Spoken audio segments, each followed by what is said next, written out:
ওরা আমাদের বলে আমরা নাকি ধর্মের নামে রাজনীতি করি, বলে না? আমরা নাকি ধর্মের নামে রাজনীতি করি। আমি বলি ধর্মের নামে আমরা রাজনীতি করি না, আমরা ধর্মীয় রাজনীতি করি। কথাটা বুঝে আসছে কিনা?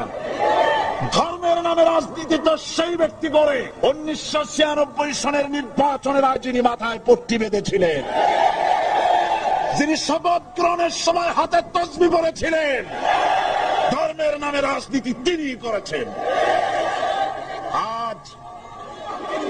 আজ অনেকগুলি ডিগ্রি পেয়েছেন তিনি, অনেকগুলি ডিগ্রি পেয়েছেন। কয়টা? মুখস্থ হয়ে গেছে আপনাদের। শকুনেরা, শকুন যদি গরুর গোশত কিনা খাওয়া লাগতো 80 টাকা কেজি দরে, শকুনে এত গোশত কিনা খাইতে পারতো না। লেখাপড়া করে যদি ডিগ্রি নেওয়া লাগতো এত ডিগ্রি কপালে জুটতো না। পয়সা দিয়া ম্যানেজ করা ডিগ্রি।